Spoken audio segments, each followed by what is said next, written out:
गांव के आखिरी छोर पर मिट्टी से बना एक छोटा सा घर था, जिसकी दीवारों पर समय की दरारें साफ दिखाई देती थी। उसी घर में रहते थे कैलाश जी और उनकी पत्नी सुरेखा जी। दोनों अनपढ़ थे, लेकिन जीवन की किताब उन्होंने मेहनत और त्याग से पढ़ी थी। कैलाश जी ने कभी स्कूल का दरवाजा नहीं देखा था, फिर भी उन्हें इतना जरूर पता था, अगर उनके बेटे पढ़ लिख जाएंगे तो उनकी जिंदगी बदल जाएगी। खेतों में मजदूरी करते करते उनके हाथ पत्थर जैसे कठोर हो गए थे। सुरेखा जी दूसरों के घरों में रोटियां बनाकर, कपड़े धोकर पैसे जोड़ती थी। दोनों ने खुद फटे कपड़े पहने, लेकिन अपने तीनों बेटों अविनाश, कुणाल और राहुल की किताबों में कभी कोई कमी नहीं आने दी। कई बार घर में कुछ कम रोटियां होती थी, तब दोनों पति पत्नी पानी पीकर सो जाते और कहते, हमें भूख नहीं है, तुम लोग खा लो। तीनों बच्चे मासूम थे, उन्हें लगता था कि माँ बाप सच बोल रहे हैं, लेकिन हर रात उनकी भूख और त्याग भगवान देख रहा था। समय धीरे धीरे बीतता गया। कैलाश जी की मेहनत रंग लाई। बड़ा बेटा अविनाश एक बड़ी सरकारी पोस्ट पर पहुंच गया। कुणाल नामी कंपनी में अधिकारी बन गया और सबसे छोटा बेटा राहुल शहर में ऊंची नौकरी करने लगा। पूरे गांव में कैलाश जी का नाम सम्मान से लिया जाने लगा। लोग कहते थे, देखो, अनपढ़ बाप ने 3 पढ़े लिखे अफसर बेटे बना दिए। उस दिन कैलाश जी की आंखों में आंसू थे। उन्होंने आसमान की तरफ देखकर कहा था, हे भगवान, अब मेरी मेहनत सफल हो गई। अब बुढ़ापे में बच्चों का साथ मिलेगा। सुरेखा जी ने भी मंदिर में प्रसाद चढ़ाया और गांव की औरतों से गर्व से कहा था, अब मेरे बेटे हमें कभी अकेला नहीं छोड़ेंगे। लेकिन शहर की चमक बहुत तेज होती है। धीरे धीरे तीनों बेटों की शादियां हो गई। नई जिंदगी, नया परिवार, नई जिम्मेदारियां और ऊंची सोसाइटी का रहन सहन उनके जीवन का हिस्सा बन गया। शुरुआत में हर रविवार को फोन आता था, फिर महीने में एक बार, और कुछ समय बाद त्योहार पर सिर्फ एक औपचारिक संदेश। कैलाश जी हर सुबह अपने पुराने मोबाइल को चार्ज करके रखते कि शायद आज बेटों का फोन आएगा। सुरेखा जी रोज शाम को दरवाजे पर बैठकर सड़क की तरफ देखती और कहती, लगता है इस बार कोई बेटा अचानक आ जाएगा। लेकिन हर बार अंधेरा ही उनके आंगन में उतरता और उम्मीद चुपचाप टूट जाती। एक दिन गांव के डाकिये ने कैलाश जी से पूछा, काका, आपके तीनों बेटे इतने बड़े अधिकारी हैं, फिर भी सालों से कोई गांव नहीं आया। कैलाश जी मुस्कुराकर बोले, बेटा, शहर की नौकरी बहुत कठिन होती है, समय नहीं मिलता होगा। ये कहते हुए उनकी आवाज कांप गई, लेकिन उन्होंने अपने दर्द को मुस्कान के पीछे छिपा लिया। डाकिया चला गया, मगर सुरेखा जी की आंख भर आई।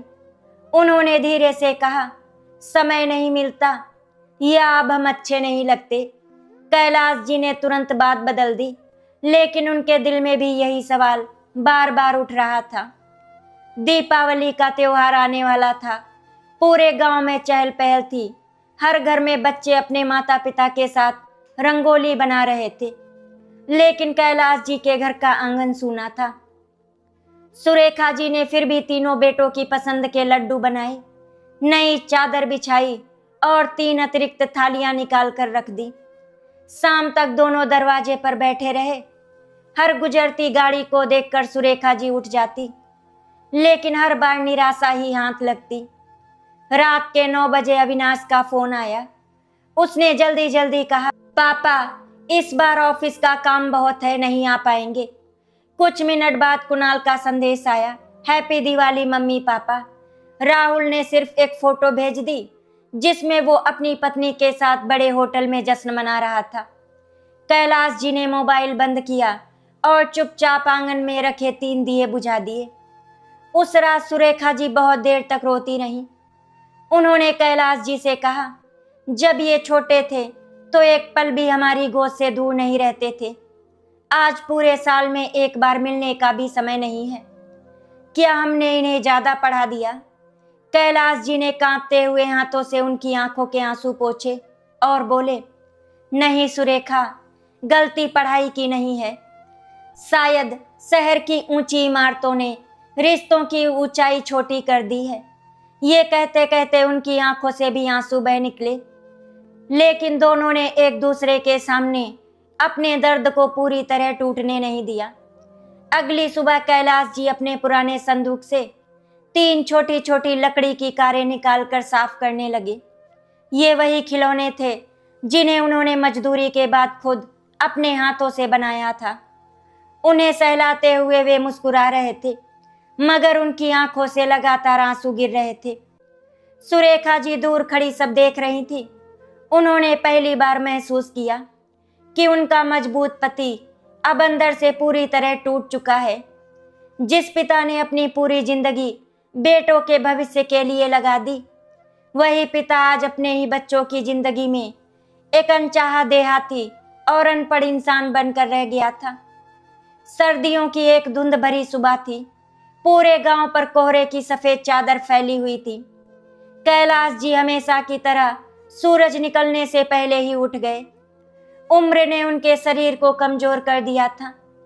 कमर झुक चुकी थी और घुटनों में इतना दर्द रहता था कि बिना लाठी के 2 कदम चलना भी मुश्किल हो जाता था। लेकिन आदतें कभी बूढ़ी नहीं होती। उन्होंने आंगन में झाड़ू लगाई, टूटे हुए चूल्हे में लकड़ियां रखी और फिर धीरे धीरे गाय के लिए चारा काटने लगे। दूसरी तरफ सुरेखा जी रसोई में बैठी सूखी रोटियों को पानी से नरम करके दोनों के लिए नाश्ता तैयार कर रही थी। कभी यही घर 3-3 बच्चों की हंसी से गूंजता था। सुबह होते ही अविनाश, कुणाल और राहुल माँ के पीछे भागते थे। कोई दूध मांगता था तो कोई स्कूल की कॉपी ढूंढता था। आज वही घर इतना शांत था कि चूल्हे में जलती लकड़ियों की आवाज भी साफ सुनाई दे रही थी। सुरेखा जी की नजर दीवार पर टंगी तीनों बेटों की बचपन की तस्वीर पर पड़ी तो उनका हाथ वहीं पर रुक गया। आंखों से आंसू गिरकर रोटी पर टपकने लगे। उन्होंने जल्दी से पल्लू से आंसू पोंछ लिए ताकि कैलाश जी देख ना ले, लेकिन माँ का दर्द कब छिपता है। कैलाश जी सब समझ रहे थे, फिर भी मुस्कुराकर बोले, आज रोटी में नमक थोड़ा ज्यादा है क्या? सुरेखा जी ने सिर झुका लिया क्योंकि उन्हें पता था कि रोटी में नमक नहीं। उनके आंसुओं का स्वाद घुल चुका था। उसी दिन गांव में एक शादी थी। पूरे गांव के लोग अपने बच्चों और परिवार के साथ तैयार होकर बारात में जा रहे थे। कोई बेटा अपने बूढ़े पिता का हाथ पकड़कर चल रहा था तो कोई बहू अपनी सास का दुपट्टा ठीक कर रही थी। कैलाश जी और सुरेखा जी भी निमंत्रण मिलने पर वहां पहुंचे, लेकिन जैसे ही लोग उनसे मिलने लगे, हर कोई एक ही सवाल पूछता, कैलाश भैया, आपके तीनों अफसर बेटे नहीं आए? इतने बड़े बन गए हैं कि अब गांव आना भूल गए क्या? कैलाश जी हर बार मुस्कुराकर कहते, बहुत जरूरी काम होगा, छुट्टी नहीं मिली होगी, मगर उनके चेहरे की मुस्कान आंखों तक नहीं पहुंच पाती थी। तभी एक छोटा सा बच्चा अपने दादा की गोद में बैठकर मिठाई खा रहा था। वो बार बार दादा के गले लग रहा था। वो दृश्य देखकर सुरेखा जी की आंखें भर आई। उन्होंने धीरे से कहा, अगर हमारे पोते पोतियां भी कभी इस आंगन में खेलते तो कितना अच्छा होता। कैलाश जी ने आसमान की तरफ देखा, जैसे अपने टूटे हुए सपनों को बादलों में खोज रहे हों। शादी से लौटने के बाद रात को अचानक तेज बारिश शुरू हो गई। पुराने मिट्टी के घर की छत से जगह जगह पानी टपकने लगा। कैलाश जी एक टूटी हुई बाल्टी और 2 पुराने बर्तन लेकर पानी रोकने की कोशिश करने लगे। सुरेखा जी भीगी हुई चारपाई को खिसकाने लगी, लेकिन फिसलकर जमीन पर गिर पड़ी। उनके हाथ में चोट लग गई थी और दर्द से उनकी चीख निकल गई। कैलाश जी घबराकर उनके पास दौड़े, कांपते हुए हाथों से उन्हें उठाया और पूरी रात उनके सिरहाने बैठे रहे। सुबह होने पर उन्होंने सबसे पहले बड़े बेटे अविनाश को फोन लगाया। कई बार घंटी जाने के बाद फोन उठा। कैलाश जी ने धीरे से कहा, बेटा, तुम्हारी माँ गिर गई है, हाथ में काफी चोट आई है, अगर समय मिले तो एक बार आ जाओ। दूसरी तरफ से आवाज आई, पापा, अभी बहुत जरूरी मीटिंग चल रही है, आप गांव के डॉक्टर को दिखा दीजिए, अगले महीने देखता हूँ। इतना कहकर फोन कट गया। कैलाश जी कुछ देर तक मोबाइल को देखते रहे, फिर बिना कुछ बोले उसे जेब में रख लिया। थोड़ी देर बाद उन्होंने कुणाल और राहुल को भी फोन किया। किसी ने कहा ऑफिस में हूँ, किसी ने कहा बच्चों की परीक्षा है, तो किसी ने कहा अभी आना संभव नहीं है। सुरेखा जी दर्द से करा रही थी, लेकिन उन्हें अपने हाथ की चोट से ज्यादा अपने बेटों के व्यवहार ने घायल कर दिया था। गांव के ही एक गरीब रिक्शा चलाने वाले रामू ने ये खबर सुनी तो वो तुरंत अपनी पुरानी साइकिल रिक्शा लेकर उनके घर पहुंच गया। उसने कहा, चाची चलिए मैं आपको अस्पताल ले चलता हूँ। कैलाश जी ने जेब टटोली तो सिर्फ 300 रुपए निकले। वो शर्म से सिर झुकाकर बोले, बेटा अभी इतने ही हैं। रामू ने उनके हाथ पकड़ लिए और बोला, चाचा आपने मुझे बचपन में कितनी बार बिना पैसे लिए खाना खिलाया था। आज अगर मैं आपका बेटा बनकर काम ना आऊं तो इंसान कहलाने लायक नहीं हूं। ये सुनते ही सुरेखा जी की आंखों से आंसुओं की धारा बह निकली। उन्हें पहली बार महसूस हुआ कि खून का रिश्ता ही सबसे बड़ा रिश्ता नहीं होता, इंसानियत उससे भी बड़ी होती है। अस्पताल से लौटते समय कैलाश जी पूरे रास्ते चुप रहे। घर पहुंचकर उन्होंने पुराने संदूक को खोला और उसमें रखी 3 स्कूल ड्रेस, 3 छोटे जूते और 3 मेडल निकाल कर आंगन में रख दिए। हर चीज को अपने हाथों से साफ करते हुए वो बीते दिनों में खो गए। उन्हें याद आया कि कैसे उन्होंने अपनी शादी की एकमात्र सोने की अंगूठी बेचकर अविनाश की कॉलेज फीस भरी थी, कैसे कुणाल की किताबों के लिए पूरे 3 महीने नंगे पैर खेतों में काम किया था, और कैसे राहुल के हॉस्टल का खर्च निकालने के लिए सुरेखा जी ने अपनी माँ की दी हुई चांदी की पायल तक बेच दी थी। उस दिन दोनों पति पत्नी ने एक दूसरे से वादा किया था कि चाहे खुद भूखे रहना पड़े लेकिन बच्चों का भविष्य कभी अंधेरे में नहीं जाने देंगे। आज वही भविष्य इतना दूर खड़ा था कि बूढ़े माँ बाप की पुकार भी उनके कानों तक नहीं पहुंच रही थी। उस रात सुरेखा जी दर्द की दवा खाकर सो गई, लेकिन कैलाश जी की आंखों में नींद नहीं थी। वो दरवाजे पर बैठकर आसमान में चमकते चांद को देखते रहे। अचानक उनकी नजर सड़क पर पड़ी। दूर कहीं एक कार की हेडलाइट दिखाई दी। उनका बूढ़ा दिल फिर उम्मीद से भर गया। वे लाठी के सहारे उठे और कांपते कदमों से दरवाजे तक पहुंचे। कार गांव के मोड़ तक आई, कुछ पल रुकी और फिर दूसरी दिशा में मुड़कर चली गई। कैलाश जी काफी देर तक उसी रास्ते को देखते रहे। उनकी आंखों से बहते आंसू रात के अंधेरे में खो गए, लेकिन उस सूने आंगन में पहली बार महसूस किया कि इंतजार भी कभी कभी इंसान को जिंदा रहते हुए अंदर से मार देता है। गांव में बसंत का मौसम आ चुका था। खेतों में सरसों के पीले फूल लहरा रहे थे, आम के पेड़ों पर बौर आ गए थे और हर घर में खुशियों की हल्की हल्की आहट सुनाई दे रही थी। लेकिन कैलाश जी और सुरेखा जी के छोटे से आंगन में मौसम जैसे कई साल पहले ही ठहर गया था। हर सुबह कैलाश जी दरवाजे के बाहर पुरानी चारपाई डालकर बैठ जाते और कच्ची सड़क पर नजरें टिकाए रहते। गांव का हर आने जाने वाला उनसे पूछता, कैलाश भैया इस बार होली पर बेटे लोग आ रहे हैं ना? कैलाश जी अपने चेहरे पर बनावटी मुस्कान लाकर कहते, हाँ इस बार जरूर आएंगे। अविनाश ने कहा था कि कोशिश करेगा। कुणाल ने भी छुट्टी की बात की है और राहुल तो हमेशा कहता है कि जल्दी गांव आएगा। लेकिन ये सच नहीं था, ये सिर्फ एक बूढ़े पिता की वो उम्मीद थी जो हर बार टूटने के बाद फिर से जुड़ जाती थी। दूसरी तरफ सुरेखा जी पूरे मन से तैयारियां कर रही थी। उन्होंने अपने हाथों से गुजिया बनाई, दाल की कचौड़ी तैयार की, 3 नए तौलिए खरीदे और तीनों कमरों की सफाई कर दी।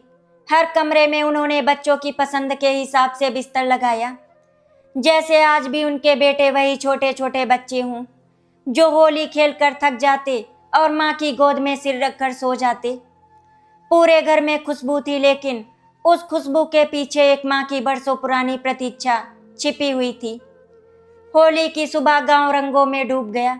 बच्चे गलियों में दौड़ रहे थे, ढोल बज रहे थे और हर घर से हंसी की आवाजें आ रही थी। कैलाश जी ने नए नहीं बल्कि 10 साल पुराने सफेद कुर्ते को धोकर पहना और बार बार दरवाजे तक जाकर सड़क की तरफ देखने लगे। सुरेखा जी ने चूल्हे पर चाय चढ़ाई और 3 कप अलग से रख दिए। दोपहर हो गई, फिर शाम होने लगी, लेकिन कोई नहीं आया। आखिरकार शाम को अविनाश का फोन आया। उसने कहा, पापा इस बार विदेश से अधिकारी आए हुए हैं, इसीलिए छुट्टी नहीं मिली। कुछ मिनट बाद कुणाल का संदेश आया, सॉरी पापा, बच्चों को क्लब ले जाना है। राहुल ने वीडियो कॉल की, लेकिन उसमें वो अपनी पत्नी और दोस्तों के साथ रंगों की पार्टियों में हंसता हुआ दिखाई दे रहा था। उसने मुस्कुरा कर कहा, पापा अगले साल पक्का आऊंगा। कैलाश जी ने सिर्फ इतना कहा, खुश रहो बेटा, और फोन रख दिया। सुरेखा जी चुपचाप 3 कपों की चाय उठाकर बाहर नीम के पेड़ के नीचे रखाई। थोड़ी देर बाद चाय ठंडी हो गई, बिल्कुल वैसे ही जैसे उनके इंतजार की गर्माहट अब धीरे धीरे ठंडी पड़ने लगी थी। कुछ दिनों बाद गांव में पंचायत भवन के पास एक सम्मान समारोह रखा गया। पूरे इलाके के उन माता पिता को सम्मानित किया जाना था जिनके बच्चे बड़े अधिकारी या उच्च पदों पर पहुंचे थे। गांव वालों ने गर्व से कैलाश जी और सुरेखा जी का नाम सबसे पहले लिखा। जब मंच पर उनका नाम पुकारा गया तो दोनों साधारण कपड़ों में धीरे धीरे चलते हुए पहुंचे। तालियों की गूंज पूरे मैदान में फैल गई। मंच पर बैठे प्रधान ने कहा, इन अनपढ़ माता पिता ने अपने 3 बेटों को पढ़ाकर बड़ी बड़ी नौकरियों तक पहुंचाया है। ये पूरे गांव का गौरव है।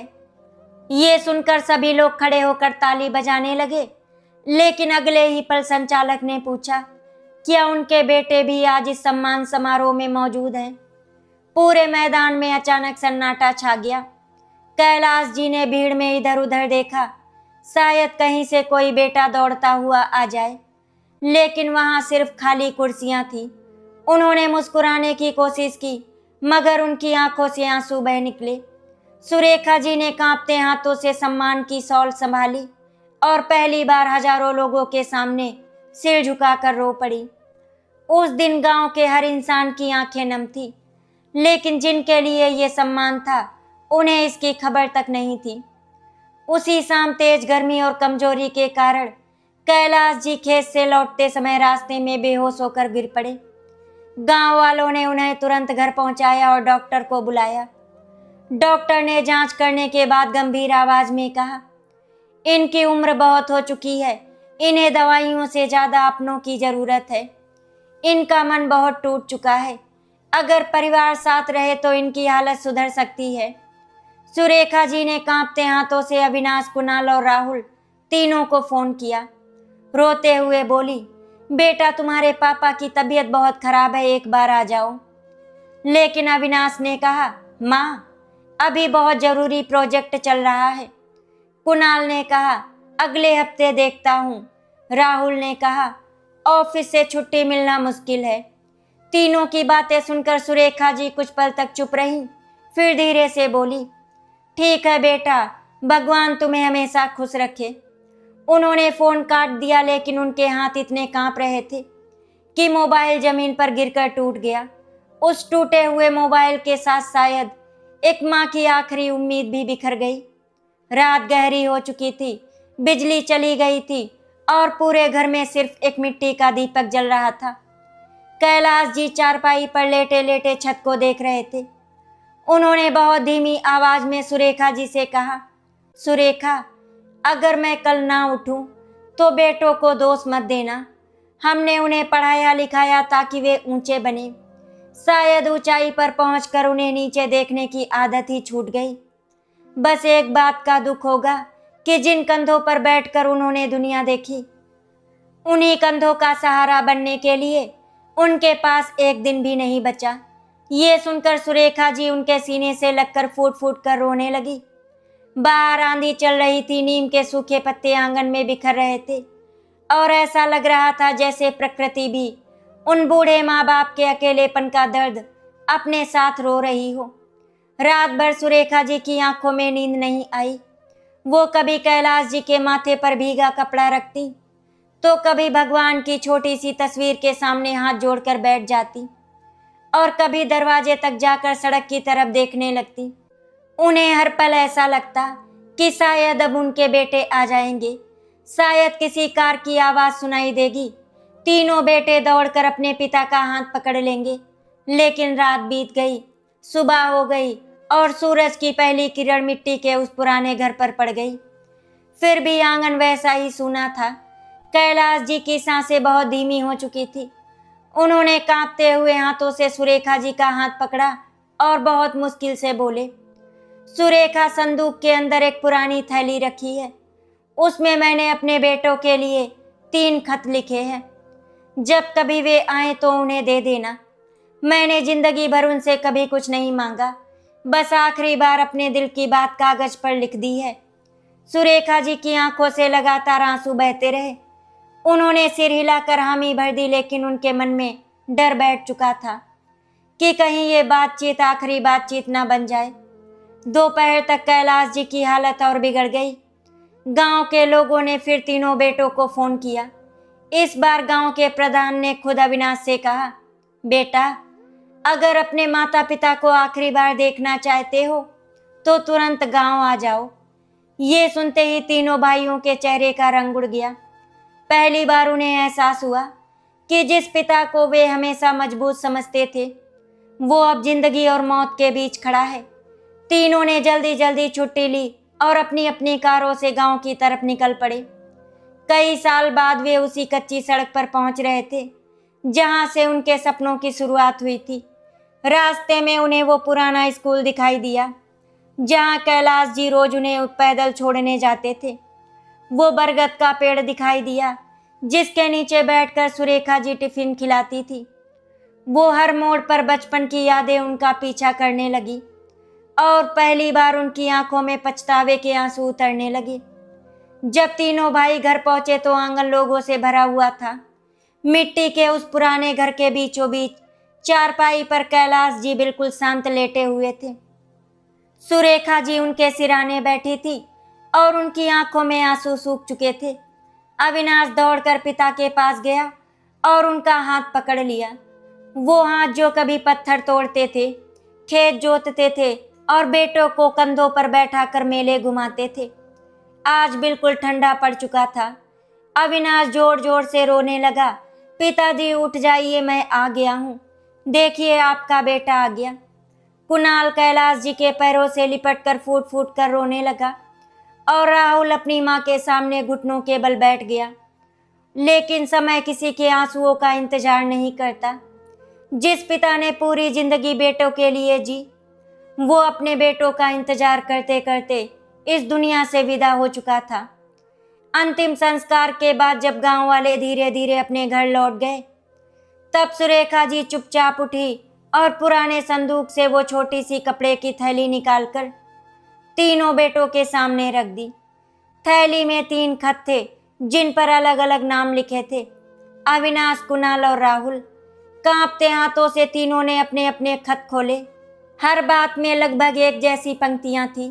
बेटा, मुझे तुमसे कभी शिकायत नहीं रही। मैंने तुम्हें इसीलिए नहीं पढ़ाया कि तुम मुझे अपने साथ रखो, बल्कि इसलिए पढ़ाया तुम्हें जिंदगी में कभी झुकना ना पड़े।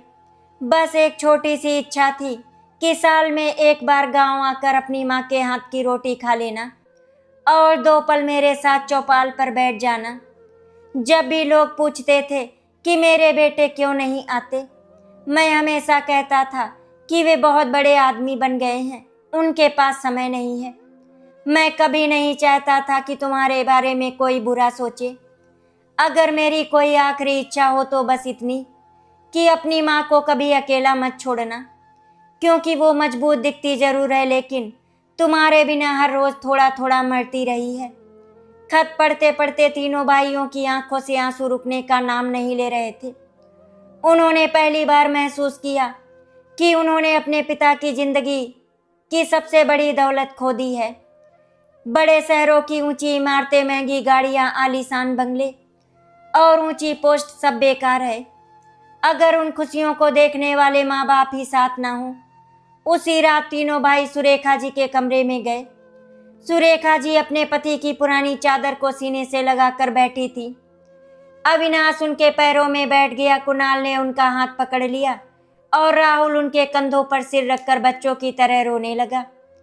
सुरेखा जी ने तीनों के सिर पर हाथ फेरते हुए सिर्फ इतना कहा, तुम्हारे पिताजी तो चले गए, लेकिन अगर सच में उनसे प्यार करते हो तो अब किसी भी बूढ़े माँ बाप को अपने बच्चों का इंतजार करते हुए मत छोड़ना। जिस दर्द से हम गुजरे हैं वो किसी और घर में कभी ना पहुंचे। उस रात मिट्टी के उस छोटे से घर में बहुत देर तक सिसकियां गूंजती रहीं। बाहर नीम का पेड़ हवा में झूम रहा था, जैसे कैलाश जी की आत्मा अपने बेटे को माफ करते हुए आखिरी बार उन्हें आशीर्वाद दे रही हो। तीनों भाइयों ने उसी आंगन में खड़े होकर एक दूसरे का हाथ पकड़ लिया और प्रण किया, अब उनकी माँ कभी अकेली नहीं रहेगी और वे हर महीने गांव आएंगे, ताकि किसी बूढ़े पिता का इंतजार और किसी माँ की सूनी आंखें उनकी तरह हमेशा के लिए दर्द की कहानी न बन जाए। कैलाश जी को गए हुए पूरे 6 महीने बीत चुके थे, लेकिन उनके बिना उस छोटे से मिट्टी के घर की हर दीवार सूनी लगती थी। सुबह होते ही सुरेखा जी आज भी आदत के अनुसार 2 कप चाय बनाती। एक कप खुद पीती और दूसरा कप कैलाश जी की पुरानी चारपाई के पास रख देती।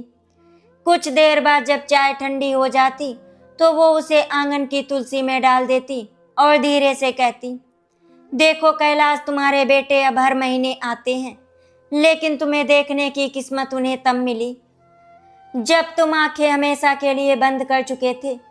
उनकी आंखों में अब पहले जैसी बेचैनी नहीं थी, बल्कि एक गहरा सन्नाटा था।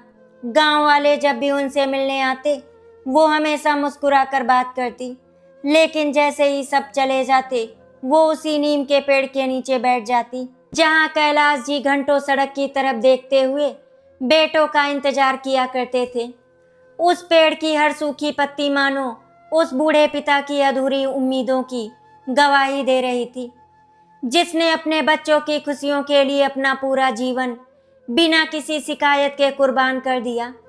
दूसरी तरफ शहर में अविनाश, कुणाल और राहुल की जिंदगी पूरी तरह बदल चुकी थी। अब उन्हें हर छोटी बड़ी चीज में अपने माता पिता की याद आने लगी थी। ऑफिस में कोई कर्मचारी अपने पिता का फोन उठाकर मुस्कुराता तो अविनाश की आंखें भर आती। सड़क पर कोई बूढ़ा किसान अपने बेटे का हाथ पकड़कर चलता दिख जाता तो कुणाल का दिल बैठ जाता। राहुल जब अपने छोटे बेटे को स्कूल छोड़ने जाता तो उसे याद आता कि कभी उसके पिता भी फटे हुए जूते पहनकर उसे रोज कई किलोमीटर पैदल स्कूल छोड़ने जाते थे। तीनों भाइयों ने अपने अपने घरों में पिता की तस्वीर सबसे सम्मानित जगह पर लगा दी थी, लेकिन तस्वीरें आशीर्वाद तो दे सकती थी, सिर पर हाथ रखकर प्यार नहीं कर सकती थी। अब उन्हें समझ में आ चुका था कि दुनिया की सबसे बड़ी गलती वो होती है जब इंसान अपने माँ बाप को ये सोचकर टाल देता है कि अभी बहुत समय है, क्योंकि समय कभी किसी का इंतजार नहीं करता। एक दिन तीनों भाई सुरेखा जी को अपने साथ शहर ले जाने के लिए गांव पहुंचे। उन्होंने बहुत प्यार से कहा, माँ, अब आप अकेली यहाँ नहीं रहोगी, हमारे साथ चलिए। सुरेखा जी कुछ देर तक चुप रही, फिर धीरे धीरे उठी और कैलाश जी की तस्वीर के सामने जाकर खड़ी हो गई। उनकी आंखों से आंसू बहने लगे।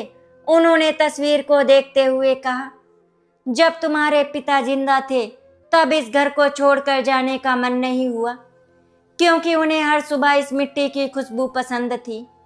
अब उनकी यादें इस आंगन, इस चौखट, इस नीम के पेड़ और इस चूल्हे में बसती हैं।